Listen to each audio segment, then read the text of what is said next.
ਜੰਗਲ 'ਚ ਬਾਦਸ਼ਾਹ ਸੀ ਸ਼ੇਰ। ਉਹਨੇ ਐਲਾਨ ਕਰ ਦਿੱਤਾ ਕਿ ਜਿਹੜਾ ਸੀਨੀਅਰ ਹੈ ਨਾ ਜਾਨਵਰ, ਉਹ ਆਪਣੇ ਜੂਨੀਅਰ ਨੂੰ ਜਿਹੜਾ ਨਾ ਸਜ਼ਾ ਦੇ ਸਕਦਾ। ਬਾਕੀ ਜਾਨਵਰਾਂ ਤੇ ਉਹਨੂੰ ਬੜਾ ਈਜ਼ੀ ਲਿਆ, ਲੇਕਿਨ ਜਿਹੜਾ ਸੀ ਨਾ ਬੰਦਰ, ਉਹਨੇ ਉਹਨੂੰ ਸੀਰੀਅਸ ਲਿਆ। ਉਹ ਫਿਰਦਾ ਸੀ ਪਿਆ ਤੇ ਉਹਨੂੰ ਖਰਗੋਸ਼ ਨਜ਼ਰ ਆਇਆ। ਉਹ ਖਰਗੋਸ਼ ਨੂੰ ਸੱਦਦਾ, ਭਰਾ ਖਰਗੋਸ਼ ਨੂੰ ਸੱਦ ਕੇ ਆਂਦਾ, ਤੂੰ ਟੋਪੀ ਕਿਉਂ ਨਹੀਂ ਪਾਈ? ਆਂਦਾ, ਸਰਦਾਰ ਮੇਰੇ ਕੰਨ ਵੱਡੇ ਨੇ ਤੇ ਟੋਪੀ ਉੱਤੇ ਖਲੋਂਦੀ ਨਹੀਂ, ਇਸ ਵਾਸਤੇ ਜਿਹੜੀ ਇਹਨੇ ਟੋਪੀ ਨਹੀਂ ਪਾਈ। ਰੱਖ ਕੇ ਉਹਦੇ ਤੇ ਮਾਰਦਾ ਕੰਨਾਂ ਤੇ, ਕਹਿੰਦਾ ਠੀਕ ਹੈ ਜਾ ਦੌੜ ਜਾ। ਤੁਰ ਜਾਂਦਾ। ਅਗਲੇ ਦਿਨ ਫੇਰ ਜਿਹੜਾ ਨਾ ਉਹਨੂੰ ਨਜ਼ਰ ਆਉਂਦਾ ਖਰਗੋਸ਼, ਉਹਨੂੰ ਫੇਰ ਸੱਦਦਾ, ਸੱਦ ਕੇ ਰੱਖ ਕੇ ਉਹਦੇ ਕੰਨਾਂ ਦੇ ਚਪੇੜ ਮਾਰਦਾ ਤੇ ਆਂਦਾ ਟੋਪੀ ਕਿਉਂ?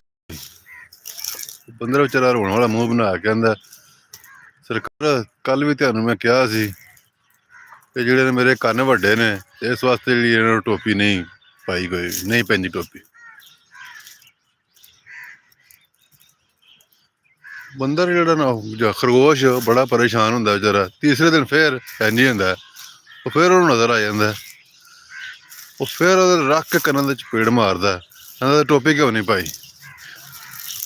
ਬੰਦਰ ਵਿਚਾਰਾ ਆਂਦਾ, ਮੈਂ ਤੁਹਾਨੂੰ ਜਨਾਬ ਅੱਗੇ ਵੀ 2 ਦਿਨ ਇਹ ਦੱਸਿਆ ਸੀ ਕਿ ਜਿਹੜਾ ਨਾ ਮੇਰੇ ਕੰਨ ਵੱਡੇ ਨੇ ਤੇ ਟੋਪੀ ਜਿਹੜੀ ਹੈ ਤਾਂ ਨਹੀਂ ਪਾਈ ਕੋਈ ਵੀ। ਬੰਦਰ ਆਂਦਾ ਠੀਕ ਹੈ ਯਾਰ।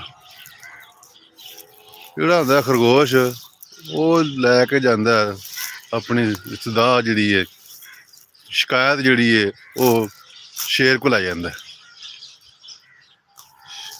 ਸ਼ੇਰ ਬੰਦਰ ਨੂੰ ਸੱਦਦਾ ਤੇ ਆਂਦਾ, ਤੂੰ ਖਰਗੋਸ਼ ਨੇ ਤੇਰੀ ਜਿਹੜੀ ਹੈ ਨਾ ਉਹ ਕੀਤੀ ਹੈ ਸ਼ਿਕਾਇਤ, ਤੂੰ ਜਿਹੜਾ ਨਾ ਉਹ ਇਸ ਤਰ੍ਹਾਂ ਨਾ ਕਰਿਆ ਕਰ, ਹੋਰ ਵੀ ਤਰੀਕੇ ਹੁੰਦੇ ਨੇ ਸਜ਼ਾ ਦੇਣ ਦੇ।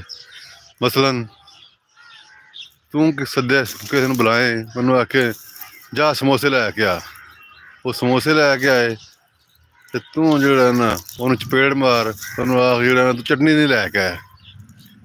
ਜੇ ਉਹ ਮਿੱਠੀ ਚਟਨੀ ਨਾਲ ਲੈ ਆਏ ਤੇ ਤੂੰ ਉਹਨੂੰ ਫੇਰ ਮਾਰ, ਤੈਨੂੰ ਆਖ ਜਿਹੜਾ ਨਾ ਤੂੰ ਨਮਕੀਨ ਚਟਨੀ ਨਹੀਂ ਲੈ ਕੇ ਆਇਆ।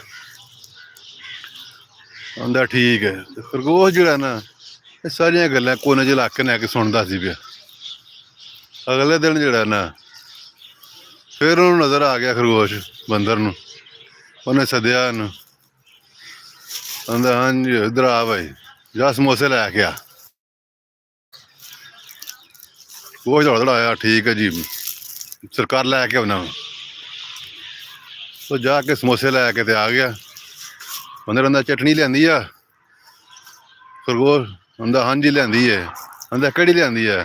ਉਹਨੇ ਆਖਿਆ ਜਨਾਬ ਮਿੱਠੀ ਵੀ ਲਿਆਂਦੀ ਹੈ ਤੇ ਨਮਕੀਨ ਵੀ ਲਿਆਂਦੀ ਹੈ। ਬੰਦਰ ਫਿਰ ਇੱਕ ਰੱਖ ਕੇ ਚਪੇੜ ਮਾਰਦਾ, ਆਂਦਾ ਤੂੰ ਇਹ ਛੱਡ, ਚਟਨੀ ਨੂੰ ਛੱਡ, ਤੂੰ ਇਹ ਦੱਸ ਜਿਹੜਾ ਨਾ ਤੂੰ ਟੋਪੀ ਕਿਉਂ ਨਹੀਂ ਪਾਈ? ਹਾਂਜੀ ਦੋਸਤੋ, ਕੈਸੀ ਲੱਗੀ? ਅਗਰ ਤੁਹਾਨੂੰ ਕਹਾਣੀ ਅੱਛੀ ਲੱਗੀ ਹੋਏ ਤੇ ਇਹਨੂੰ ਜਿਹੜਾ ਨਾ ਉਹ ਕਮੈਂਟ ਜ਼ਰੂਰ ਕਰਿਓ। ਤੇ ਮਜ਼ੀਦ ਇਸ ਤੋਂ ਇਲਾਵਾ ਵੀ ਤੁਹਾਨੂੰ ਜਿਹੜੀਆਂ ਨਾ ਅੱਛੀਆਂ ਗੱਲਾਂ ਜਿਹੜੀਆਂ ਅੱਛੀਆਂ ਕਹਾਣੀਆਂ ਜਿਹੜੀਆਂ ਉਹ ਮਜ਼ੀਦ ਸੁਣਾਵਾਂ। Thank you.